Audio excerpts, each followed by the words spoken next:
All right, great. Let's kick off. Welcome to our Roundtable event, exploring how to leverage technology for student inclusion in the hybrid classroom. Let's start by introducing ourselves. My name is Sarah, and I'm COO and Head of Product at Combox. And my name is Tina, and I'm Head of Customer Success here at Combox. Welcome. A couple of housekeeping points just before we begin. We want to hear from you, so if you have any questions, simply post them in the chat. We plan to save at least 3 questions to ask our panelists towards the end of today's session, so please fire away. Today we'll be exploring what hybrid learning might look like in 2022, how to maximize student engagement, the best way to structure lessons for inclusion, a deep dive into the best tools, and last but not least, a look at the technology required for hybrid learning. At the end of the event today, there will be a short 10 to 15 minute demo with Jabra and Combox. This is designed to help everybody in the call visualize the best classroom setup for hybrid learning. If you have some time, please stay for this session. Remember, the roundtable is being recorded, so if you need to leave, you can always watch this from your inbox later on. Great. Tina, let's introduce our panelists. We feel incredibly blessed to have so many experienced people across education and edutech on our panel today. Thank you again for your time. Firstly, I'd like to welcome Marcus. Marcus, can you introduce yourself? Okay, g'day everyone. I'm the ICT manager at the Hills Grammar School, Marcus Claxton. Great. Awesome. Thanks, Marcus. Over to you, Jason. Hi, thanks for having me today. I'm Jason Wren Patterson and I'm a Year 6 teacher and curriculum coordinator at Coogee Boys Prep in the eastern suburbs. Awesome. Welcome, Jason. Sam? Yeah, hi. Good day, everyone. I'm Sam. I'm the ICT manager here at Maronite College. I'm really excited for today. Yeah, thanks. Thanks, Sam. Over to you, Andrew. Hey everybody, my name is Andrew Bowser. I'm a Learning Delivery Specialist for the state of New South Wales at Microsoft and very excited to be here. Thanks for having me. Welcome, Andrew. New?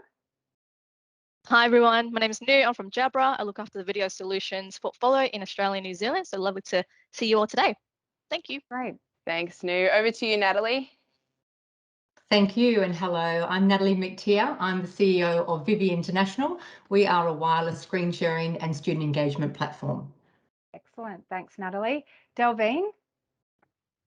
Hi everyone, I'm Delvine. I am Head of Customer Success at Clickview, educator by heart, and have the privilege of helping schools in our environment in Australia and New Zealand get the best outcomes from Clickview from a video learning platform. Nice to be here.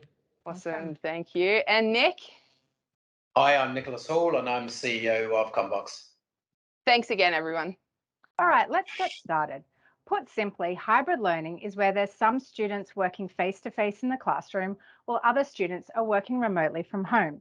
It's a topic that's quite close to my heart. My eldest daughter has been studying the HSC this year and has really thrived from learning from home. I was speaking with Ben, the Head of Learning Innovation at Trinity Grammar in Melbourne last week, and they're exploring how to continue to support students who get improved learning outcomes when they spend some of their time learning remotely. Many of us have been wondering if hybrid learning is either here to stay or simply just part of our COVID lockdowns. We are expecting that over 2022, we'll also see students who need to isolate and learn from home, and we will be exploring more of this today. Over the long term, though, everyone learns differently, and giving students the opportunity to learn the way they learn best will be critical for the future.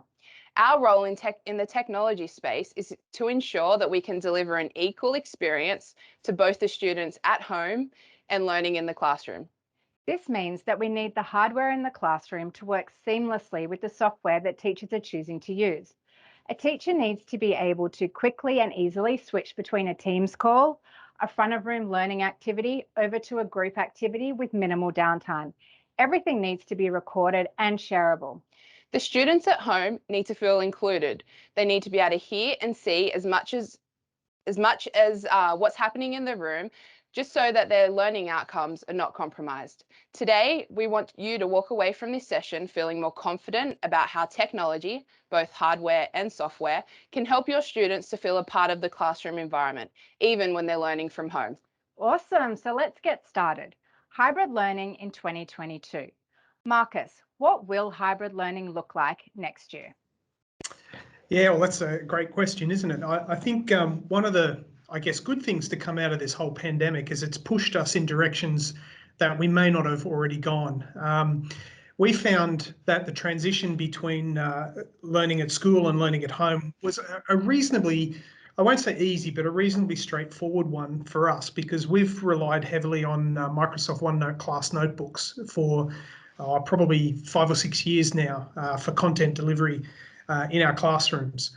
And so adding Teams to that was a fairly seamless process. And that meant that last year transitioning to the lockdown and remote learning was, with a bit of training on how to use Teams meetings, it went fairly easily and fairly straightforward. And this year it was even easier. It really was pretty seamless to go from here to remote and back again.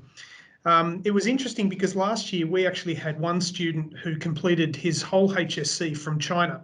So again, we were pushed into this concept of hybrid learning. We have a lot of international students here at Hills Grammar, and that's one of the reasons. He was, stuck over there when in the Christmas break prior to everything happening.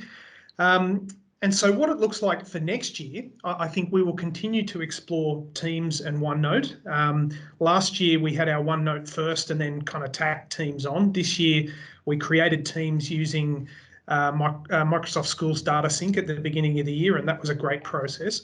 And then used the OneNote notebooks built in. So next year, although we hope that we're not going to experience any more lockdowns, there is every chance that we could start to facilitate students at Hills Grammar in all sorts of countries around the world, or as you mentioned, where students may have to quarantine or they might be sick or whatever it is, that they'd be able to continue their studies from home or whatever location they find themselves in.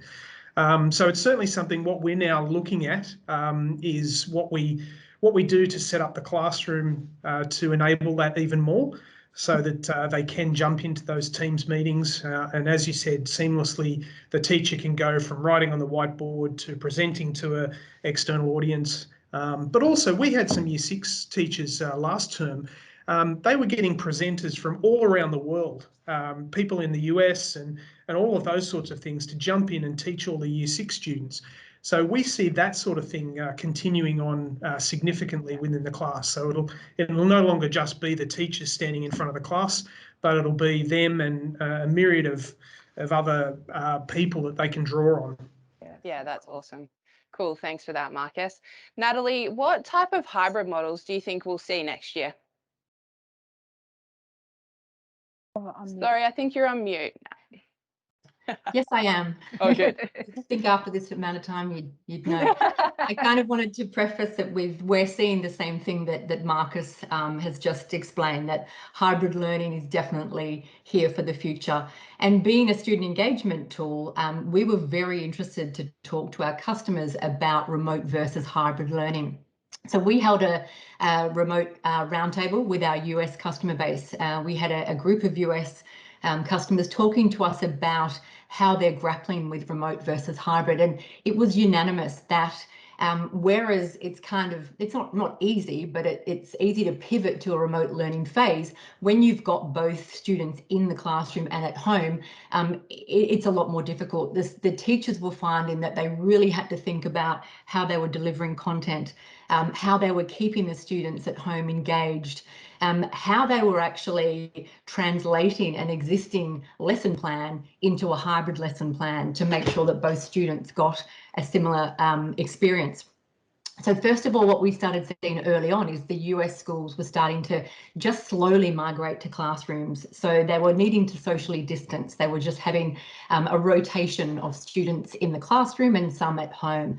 And I guess with that model, what they were doing is just giving the students at home their own kind of lesson plan to do on their own. And then when they would have the time in the classroom, the days that they then rotate with those out of the classroom, that's when they would have their discussions, and that's when they would ask the teacher questions. So that was kind of like a holding pattern where the kids at home would have quite a different, learning experience from those in the classroom. But now as we move forward, and we know that now with the vaccination rates being as high as they are, it's probably not going to be too frequent where school will have to go into 100% remote learning. It's now going to really be that hybrid experience where if a student comes into a close contact with an infected person, or perhaps a parent has travelled overseas and needs to quarantine when they're back, there are going to be families that will have to kind of quarantine in an on and off going forward. And that will mean that there's probably a smaller percentage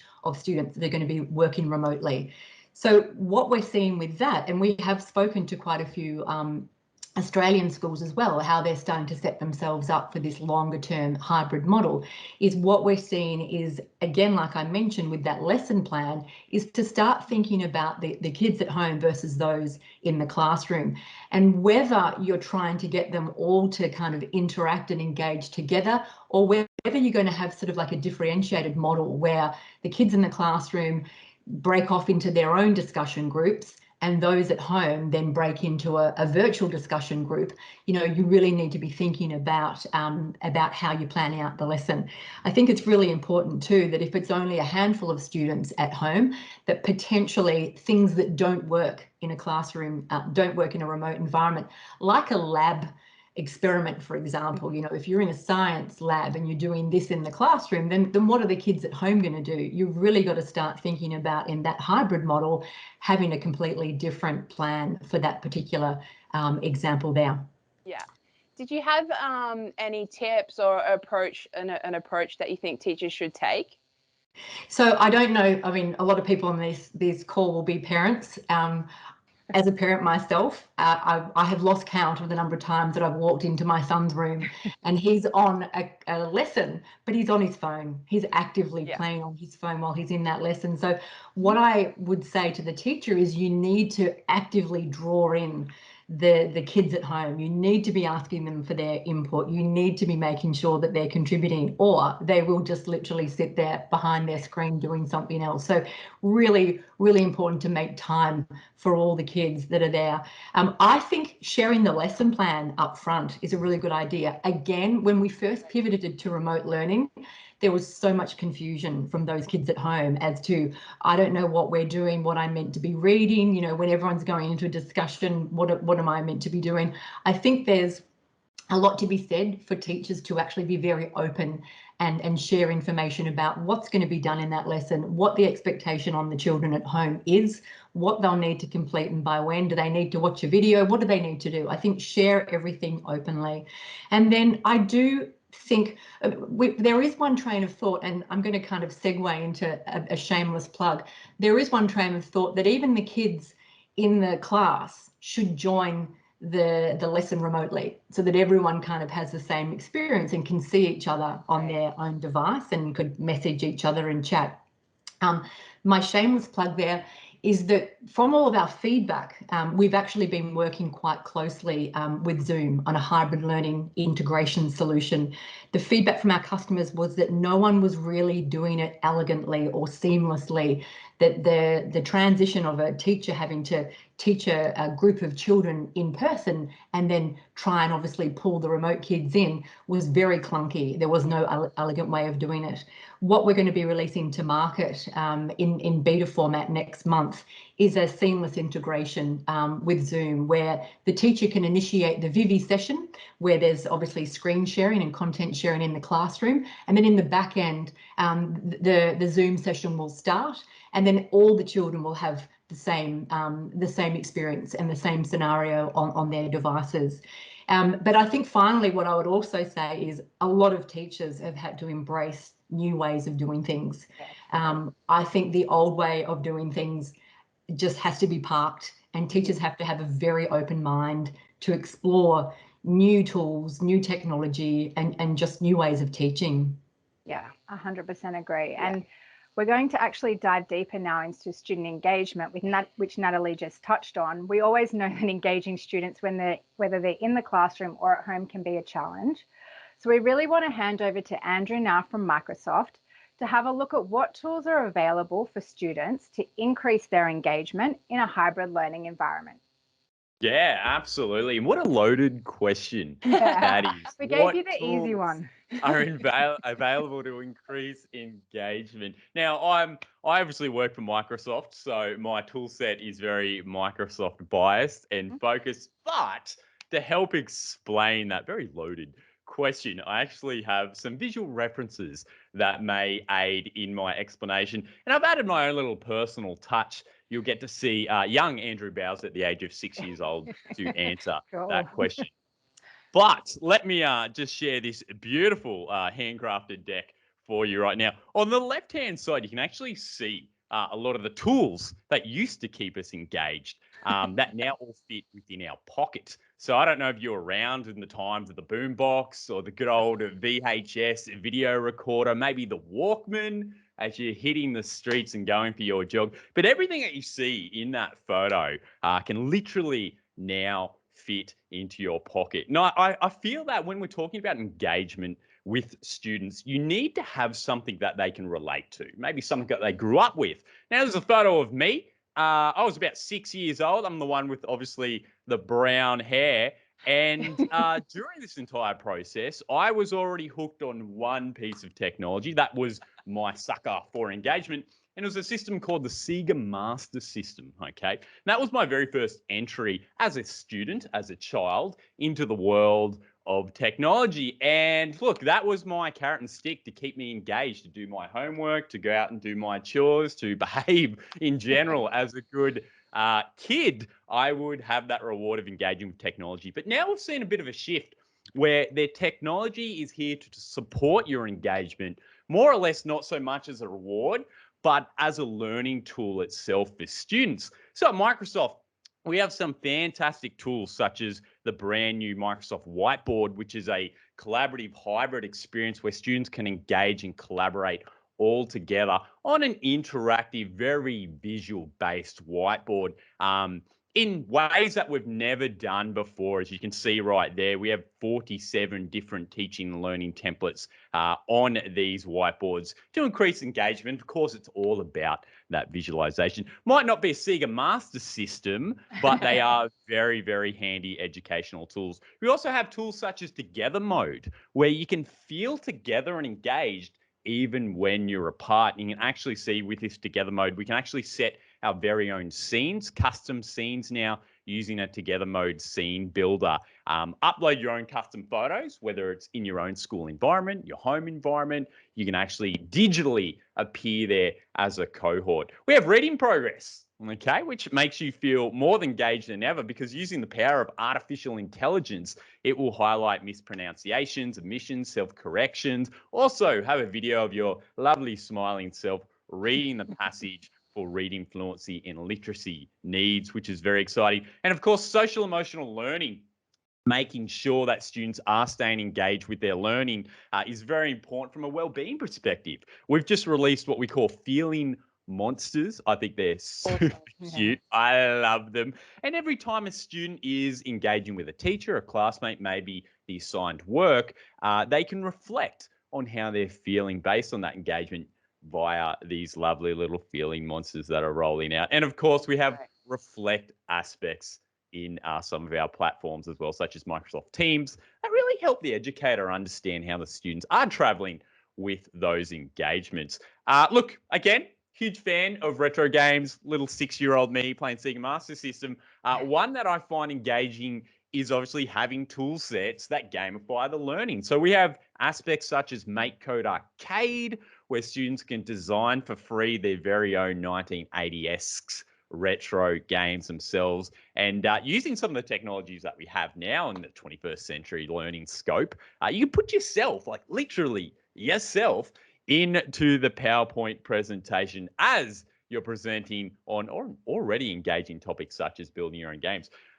Look, Minecraft Education Edition, which we have. Look, can you get any more engaging than the most popular game worldwide in the history of time, overcoming Tetris, I believe, which was already very popular. That goes back a few decades. But now we can actually take their creations out of a digital platform and physically put them around the learning landscape.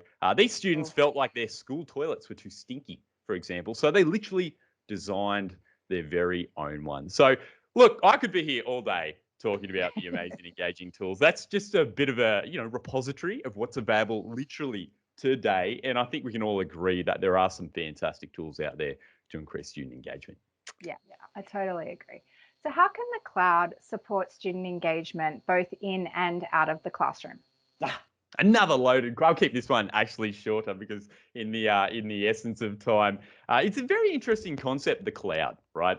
And when we think about student engagement, generally student engagement is an ad hoc aspect. You go to school, you interact with the technology, and when the technology isn't there, or when the process that you're working on isn't there, you lose engagement. And there's nothing more disheartening when you go home and you want to continue your passion, such as building a toilet block that you can see on screen, but all of that engagement that's tied with the progress of your work is locked to a physical device. We're happy to announce that Microsoft has many, obviously, Azure servers around the world, and we doubled down on the cloud aspects of our technology. So from a productivity point of view for students, it could be as simple as you save your Word document to the cloud, you go home and you can continue brainstorming some of those great ideas, no matter where you are on the planet. Student is walking to the bus stop, sitting on the back of the bus, 4G, 5G, can still access all of their content. And again, we always say gamified aspects of learning is a huge powerhouse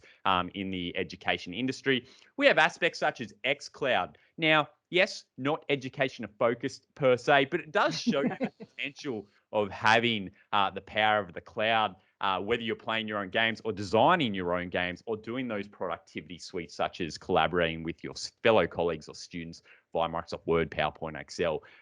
What's really interesting, though, just to highlight the day and age that we live in, we actually have a program called Microsoft Flight Simulator, right, where students learn how to fly a plane and they can simulate what it's like to fly, a bit of those aviation skills. But what it would actually do using the power of that cloud is actually map real weather data from the globe to the actual program itself. So if there is a tornado, touch wood, in Australia, hitting Newcastle, where I live right now, you could digitally go into the game itself and fly there because it is mapping all of that weather analytical data from the cloud. And the same thing with a new enterprise skills that are rising. We're seeing surgeons, for example, using augmented reality and holographic technology to do some very complex operations, and they are powered by the cloud. But it all starts with the students, obviously. I love this project. This is by a lovely school called Woodport, and they designed a habitat seating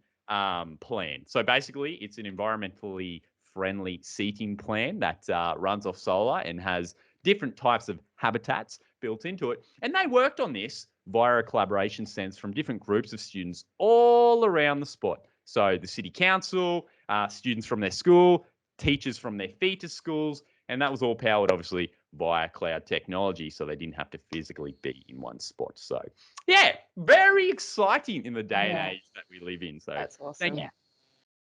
Thank you so much, Andrew. I think for some of these tools, it's just limited by your imagination. Yeah, for sure. 100%. So what we wanted to do now was to have a bit of a look at the best way to structure a hybrid learning lesson. So we've asked Jason another kind of tricky question. What will the hybrid classroom look like in your school, and how will the lessons be structured? Look, even sitting here now, I think it might look different to what it did 10 minutes ago after listening to lectures. And in 40 minutes time, totally different. So, look, agree with what everyone said so far. Moving on from what Natalie mentioned earlier is that I guess the traditional classroom is going to have to change and teachers are going to have to adapt. For our perspective, again, it's not a one-size-fit-all model. At Coogee Prep, we're a small prep school, K to 6, 130 boys. What our remote or our hybrid classroom will look like in infants is going to be totally different to what it looks like in a year 3, 4, 5, or even a year 6 classroom. And again, maybe compared to Hills Grammar in the high schools. So the age of the students, their ability to stay I guess, engaged and their independent learning abilities, and also the access to technology. We're extremely lucky that we have access to all of this wonderful technology that's on show today, which makes our life easier when we structure lessons. So I think before we looked at what the hybrid classroom will look like, we jump back and think, okay, what was our remote learning environment like? And we'll take the best bits of that and look at our successes and failures. And then we'll look at what the traditional classroom was like and blend that together. So I think just very, very quickly, we had 3 Zoom sessions a day throughout remote learning, morning, middle session, afternoon. And we tried to stick to our teaching structure, traditional structure with starter activity, teaching learning instruction, teaching learning activities, plenary. And overall, we were thrilled with what the boys were getting through. They were meeting learning objectives. However, with feedback as well, overwhelmingly, starter activity, more often than not, we'd start a lesson and 5 minutes later, someone would come in and say, what are we doing? What are we up to? Which I know Natalie mentioned. So, okay, cross for us. What are we going to do to fix that? And from the boys, when we gave them a questionnaire, even though we were facilitating through, we used Zoom and used breakout rooms, it wasn't enough for them. They didn't feel like they were working with their friends. They were talking to their friends, but they weren't working collaboratively on something. So what we've then decided, okay, we've tried technology and got certain programs that we use, but they're the 2 biggest things that we wanted to make sure when we go back into the classroom, the way we structure it will sort of eliminate those issues because we might have boys away at periods of time. So I think blending those together, a perfect world, what we will have is the technology available so that boys can, if they're remote, they can join in. We're going to have a bit of a buffer time at the beginning of a lesson where it's 5, 6, 7 minutes. We'll have a starter activity, warming up to the task. 1, keeps the boys in the classroom engaged. 2, gives those students to log on with their tech, any troubleshooting, maybe send me an email and I can help them. Then the lesson starts. Again, you've got your starter activity and your teacher instruction. And another thing that we found was, and all teachers out there will agree, is just the most challenging thing is not being able to pick up those cues of seeing someone, but also the boys making sure they're looking at you. So we will obviously have our screens set up and shared in a way that we've got all of our lessons online so that when they log in, they can see learning objectives, they can see success criteria. What the boys are seeing in the classroom is what they're seeing at home. They're also going to be able to see teachers out the front and any content that's being shared, they're able to interact with. We're able to see them on my laptop.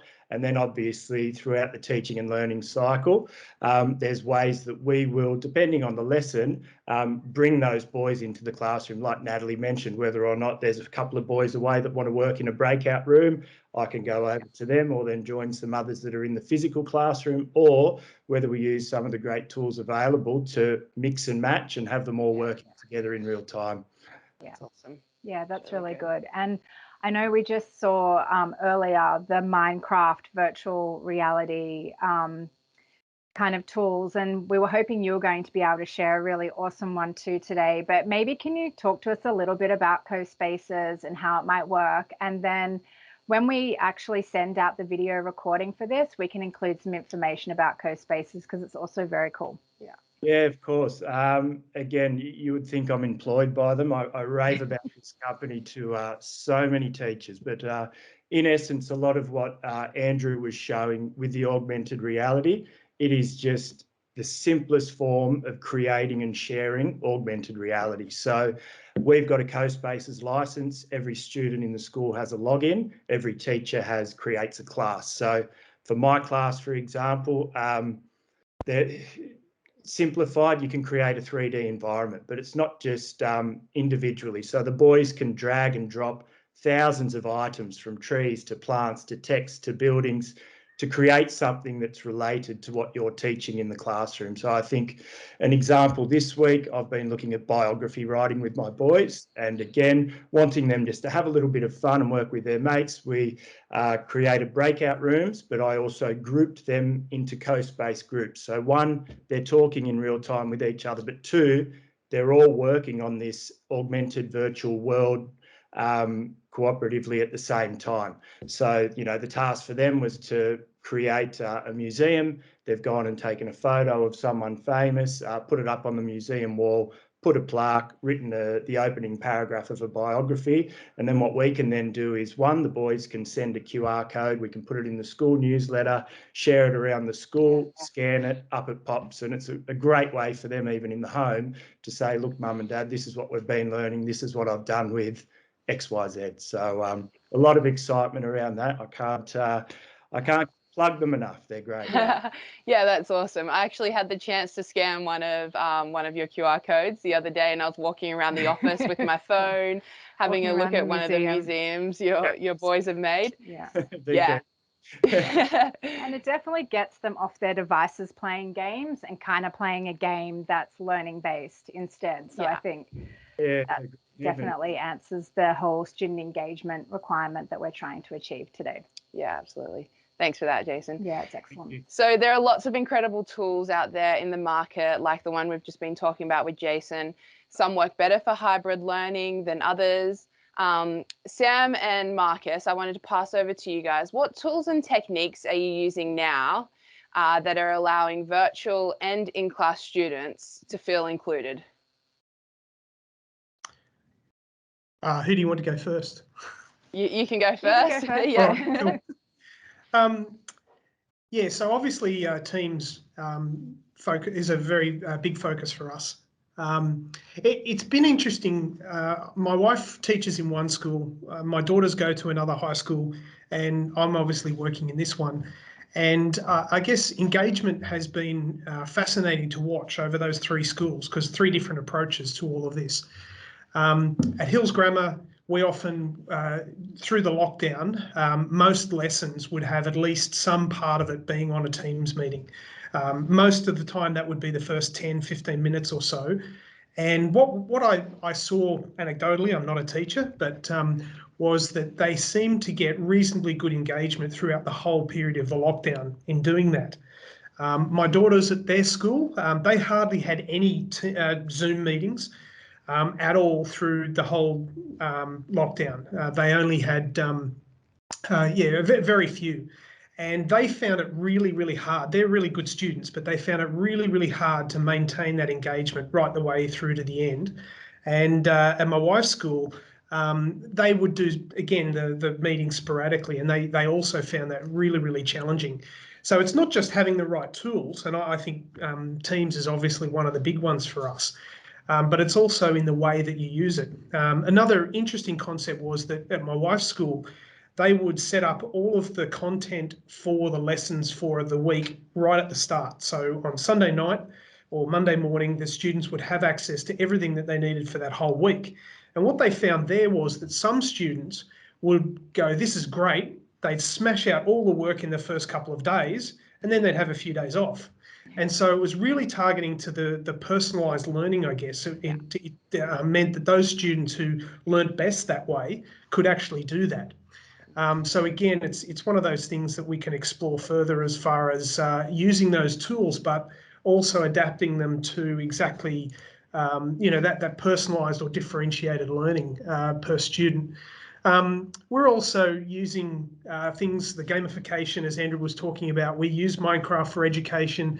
We also use Maker's Empire as well for 3D design. And once the students are back on site, they can start printing their designs and so on.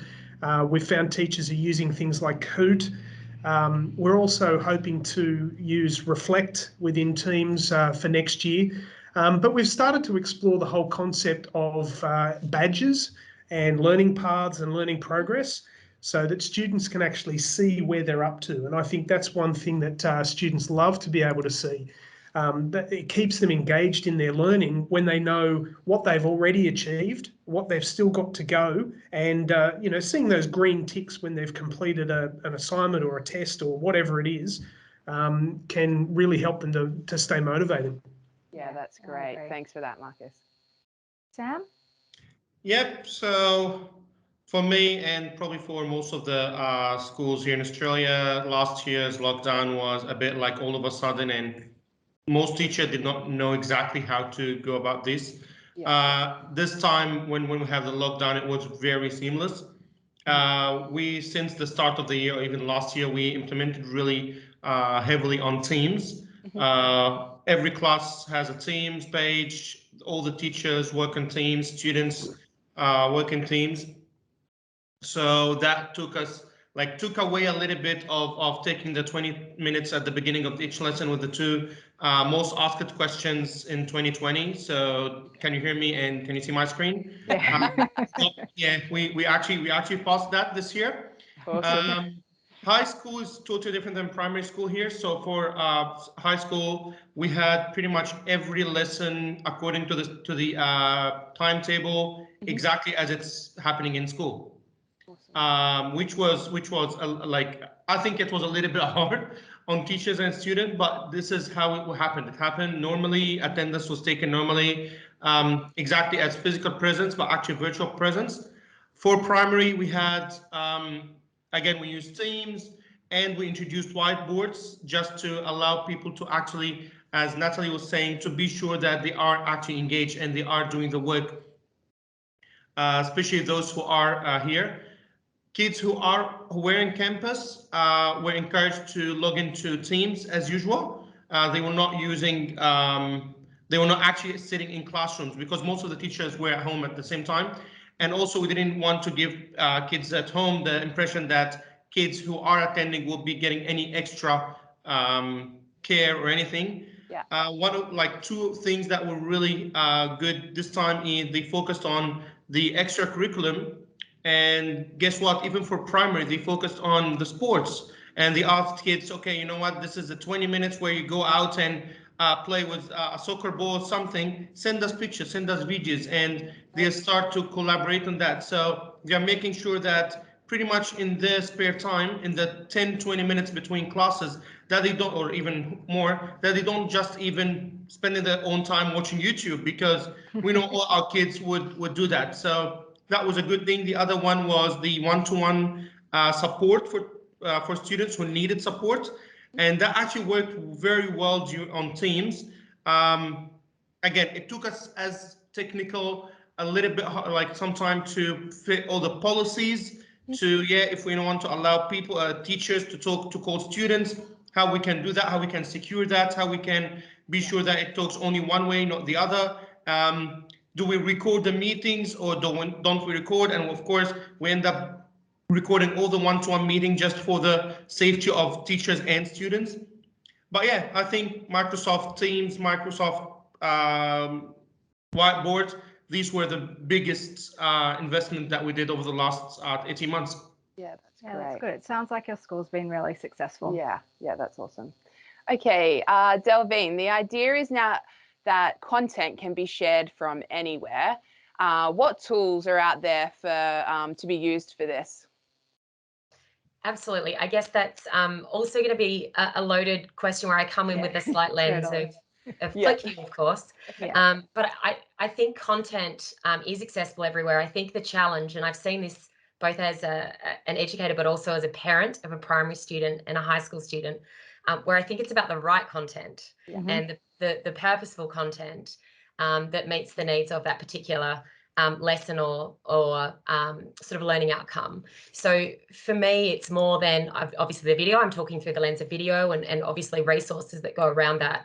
And so some ways in delivering that purposeful content is obviously through what we're finding with our community. It's often through their learning management systems that are very personal, whether it be looking at Teams, Zoom, Canvas, Google Classroom, certainly are some of the trends that we're seeing more and more, where video content and learning resources can be embedded within those means to really get that valuable content into the hands of their students in a really meaningful way. But I think to take that further and deeper, I think the practice is the same, that teachers are quite amazing at personalising and differentiating content for a normal classroom where it varies, student needs vary so significantly. And I think what hybrid learning or remote learning has probably emphasised is that there's different content, different video, different resources that are suitable for a hybrid environment, whether it be students learning purely at home, students learning purely in the classroom, or a blend of both.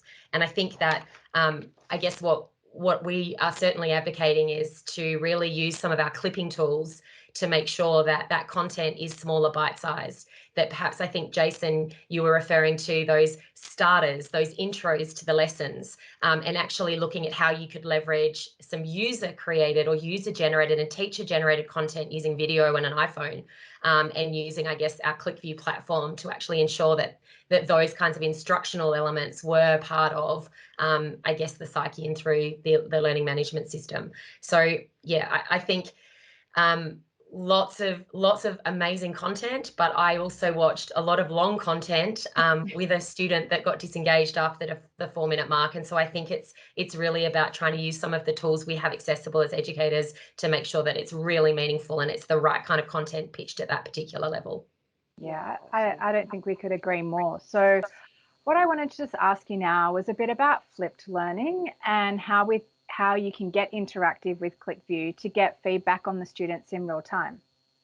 Yeah, absolutely. So there's been more and more of a trend, obviously being remote, and I think many people on this call have experienced it or at least referred to it on the panel about the challenges of seeing those visual cues of students and really truly understanding in that remote environment where students are tracking and how they're progressing and growing, and what nuances or gaps you might be able to pick up as a teacher. So I think what we've tried to look at is we have interactives on all of our Clickview content that's created by Clickview. And so that is a series of questions, I guess, seeking to understand.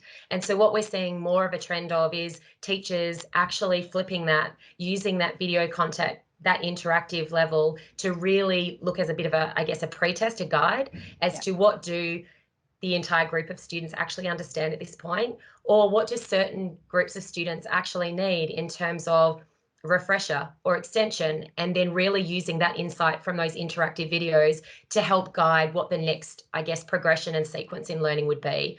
And then again, that's where the personalization, differentiation of content comes into the mix. If, you know, teachers are actually finding that there's a group of students really not grasping a concept, then there's probably a whole lot of different content that then you would want to access, both in the form of video and other teaching resources that would help to enhance that experience, versus those that need to be stretched and extended might need some different form of content, or then the collaboration and discussion that follows. I think in addition to that, the flipped learning model allows for certain content to be introduced, and for that time in the classroom, if it is in the classroom or being virtual or in classroom, you can then actually allow for greater, deeper discussion to really bring that sort of idea and those concepts to life. Yeah, cool. Yeah, I agree. And also for teachers, it can be really hard to create personalized content for every single student or every single situation. So what does Clickview have that helps your community of creators to access meaningful content really quickly? Yeah, of course. So obviously we provide a lot of content aligned to the curriculum that supports all teachers, but we do find that a lot of teachers are doing great things in classrooms. And so it might be recording on an iPhone. We obviously give the space and the platform for that to then be shared within a school environment. Let's use, again, Jason, an example of a primary school teacher might have something amazing that he's actually prepared for his particular class that can then be shared. And all teachers in Jason's school can actually then be using and repurposing that content, because time is of the essence. Yeah. Other things that we do is we're trying to leverage the amazing intel of the community. So we do have feature channels, and we have some amazing educators that are actually teaching concepts from primary all the way through to secondary of that actual instructional content, which then teachers can use as part of and embedding as part of their lesson and progression, or where students actually can use that as revision, consolidation in their own time, in their own safe environment, be it for homework or if they are learning in that hybrid model where they can stop and start.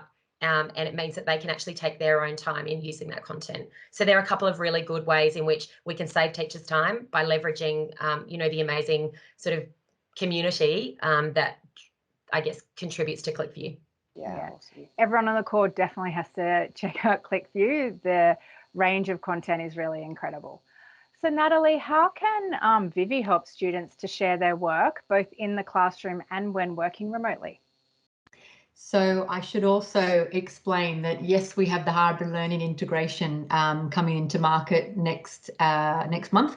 We're currently working with Microsoft on a Teams integration as well. I should have explained that up front. We're a Microsoft technology partner, so we're actually working with their product team in the US at the moment on that. So what we are working on is pretty much sort of what I explained, that we're a student engagement platform. So we're very much interested in how to make sure that students throughout the lesson are engaged, so that teachers can check in on them, make sure that they're comprehending what's being shared, but also kind of check in on them and on how they're feeling during the classroom.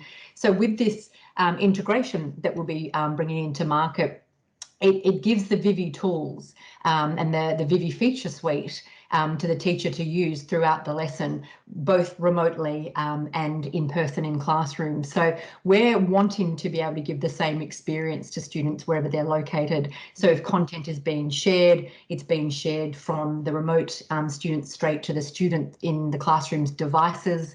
You know, if any sort of discussion is happening, it's obviously happening across both cohorts of students as well. But first and foremostly, the whole idea of the seamless integration is to help the teacher kind of grapple with the technology between having some kids on Teams or Zoom and some kids in the classroom. So to be able to walk into a classroom, initiate a Vivi session, and then it all just happens sort of by remote control in terms of, you know, the remote session happening behind the scenes as well. We're trying to make sure that the teacher doesn't spend a lot of time at the start of the lesson grappling with that technology, you know, getting the team session up and running at the same time as trying to kind of calm down some unruly students in the classroom. So it's all about making sure the teachers are comfortable with the technology. It's one push of one button via the Vivi app will literally connect, you know, both the remote session and the in-classroom session, trying to make it seamless and help with productivity for teachers. Yeah, that's so awesome. We actually can't wait to get our hands on the beta version of that app. It's super exciting. Yeah, I think definitely as we talk about technology and making that seamless for both teachers and students in the classroom, let's now explore the technology setup that that all the teachers are going to need to ensure that the learning and inclusiveness for all participants is equal, whether they are learning from home or in the classroom. Nu, how can virtual students feel like that they are sitting in the classroom with their peers? Oh, what a great question. I feel like it was designed for me, for Jabra as well. Yeah, so thank you for that. And you know what has really impressed me is all the discussions we've had from all the schools, everyone on the speakers has actually helped me answer my question as well. And I think I'm so really jealous, you know, going back maybe 5-10 years ago, it would have been so awesome to have all the technology that you just all shared. And as a technology company, I think, you know, we have been living and breathing the hybrid working and learning for the last 24 months. And being at Jabra, I think, you know, I've got nephews and godsons who immediately when lockdown happened, is like, can I please get a headset? Can I please get a webcam? How do I get up and running? You know, and I think one of the photos I'm gonna quickly share with you is, you know, this is my nephew. And straight away lockdown, you know, that rush is like, how can I get a headset? How do I block out all the noise? How do I do this new? This is his, you know, his dad calling me. And I said, that's okay, I've got this, I'll help you. But lockdown, hopefully, with especially because I'm in Melbourne, will forever be gone if you think about it. And taking away from what Marcus, Jason, Andrew, Sam, and Natalie, and you know, the things that you've said is all spot on because lockdown is gone now, right? But how do you prepare for this hybrid learning, especially if we've got a great COVID vaccination rate now? But what happens if there's students, you know, from an international perspective, like what you said, Marcus, how do they be more engaged? You've done a successful job enabling this student to basically did his, you know, HSC all in the whole year on Teams. So what a fantastic achievement. But what happens for the students in Australia when they're actually, you know, in quarantine or they're sick? How do you ensure that there's inclusiveness for those particular students? Because I feel like that would be the next phase, right? To ensure that the teachers in the classroom will be able to kind of give that inclusive and equitable experience to those joining remotely on Teams. And I feel like when you think about Jabra, like I said before, you see the headsets, but what about the video side? And I think video makes it very engaging. And we've been living and breathing and using video the last 24 months. So we are used to it. But how do we take it to that next level and making sure that, the classroom is in view. But I think Jason mentioned before, there's breakout sessions. So the video side of it is going to be one-on-one, but what about those sessions where, I want to see my classmates, I want to see who's putting their hand up, or have those breakout sessions to make it fun and engaging. So in prepping this classroom to be better and prepared for next year, or even now as well. So that's how we're seeing the next, pretty much in 2022, from an inclusiveness. And obviously, Lloyd will be able to show you with a demo shortly. But from a Jabra perspective, that's what we're seeing. Yeah, cool. That's great. Thanks, New. And Nick, what are the best practice setups for the screens? Yeah, hi.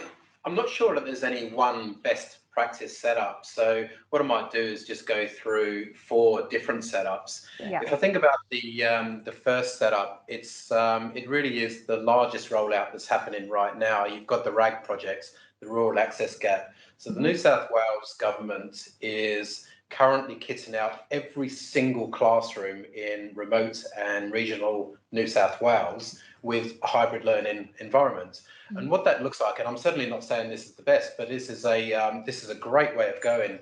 They have a large interactive screen at the front, and they have a video camera at the front.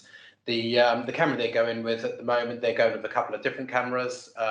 One is a nice wide angle, and they've got 2 there for different budget prices. But certainly that gets them up and running immediately. That's 12,000 classrooms they're doing over the next, I think, 3 or 4 months. So that's a huge rollout there.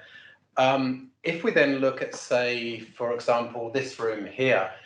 This is our boardroom, often gets used with, like on a Friday, for example, we've got a separate room there that opens up, and we're able to run 2 PCs with the front of house camera, which is a PTZ or pan tilt zoom camera, allows us to zoom in on people or items, etc. Then we've got a wide angled camera on the side of house. That's a nice to have. That allows other staff members who are on the far end to feel included by seeing everybody who's in the side room there. Great, that's another setup.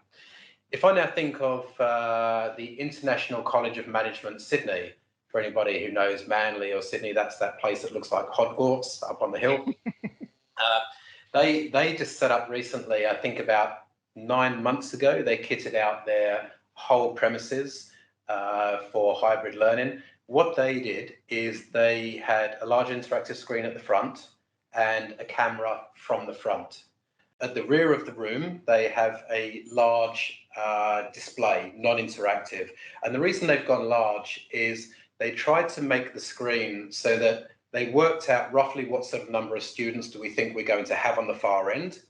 And they tried to make the screen so that they've got roughly life-size bases. So that's a nice to have as well.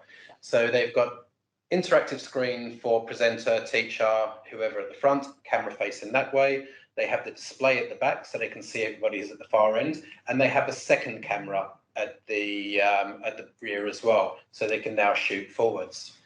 Then if I think about the final one would be the Jabra setup, which Lloyd's about to give you a demo of in a moment. This is where you have a camera at side of house. However, it is actually capturing front, rear and side because of the angle that they've got. So there you can actually have a single screen and a single camera, but you're still getting that real sense of inclusion from people, not students, no matter whether they're in the room there, seeing their peers, or whether they're at the far end. And that's actually a real, it's nice for the budget to set up that way as well. So look, there's no one real answer. You can tailor it many ways to suit different solutions, but certainly there's some examples there. Yeah, that's really great. Thanks, Nick. And we've had some really fun chat going on during this webinar. We've been seeing the posts popping up, but there hasn't really been any specific questions. So what we're going to do now, for those that can stay, we're actually going to jump straight into a demonstration by Jabra and Combox so that you can actually visualize this technology now and see how these different options would actually work in the classroom. So we're going to hand over to Lloyd at Jabra, who's going to take us through the Jabra demonstration. Thanks, Lloyd.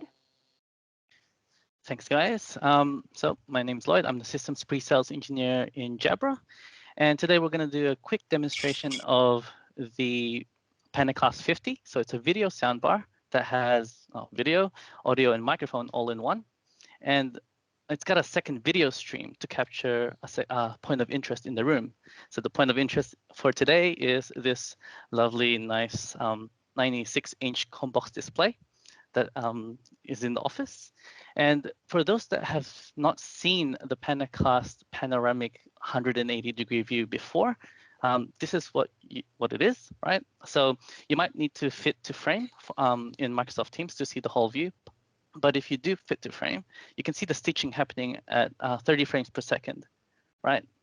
So that's full room coverage. So if you can imagine, I'm a teacher in a school, and this is my classroom, and for the virtual students, they'll be able to feel inclusive of the students in the room, right? So they can see the students in the room. Now, if I want to focus in to this specific whiteboard, you can configure the second video stream to be shared as a content camera, right? Awesome. So when you share it as a content camera, it comes up in the big view, but it's not just the content camera. You can still see the 180-degree full room coverage. So that's the main differentiator of this very simple device, right? So not only is it cost effective, but it's an all-in-one camera. Cool. Back to you guys. Yeah, that's really awesome. Yeah, that's so good, Lloyd. It looks awesome. Thank you. Nick, can we ask you to give a demonstration of COMBOX now? I think you might be on mute, Nick. I really should have known that. And I'm not going to give a demo of the COMBOX now. I think that Lloyd's shown the COMBOX being used there in conjunction with the Jabra Pentacast. But there's a few people on here. If anybody does want a deeper dive on COMBOX, you know, we're always able to do that. So just reach out either in chat or email. Yeah, awesome. Great. Well, we actually finished on time. Yeah. Nice work. Thank you so much to our panelists for giving up your time today and sharing your incredible insights. Yeah, we really can't thank you enough. And thank you to everyone that attended as well. We hope you found it insightful. We would love to hear feedback. Keep a watch out for your inbox to get a recording of the video. I think that's it from us today. That's awesome. Thanks so much for joining, guys. Enjoy the rest of your day. Yeah, thank you so much. See you later.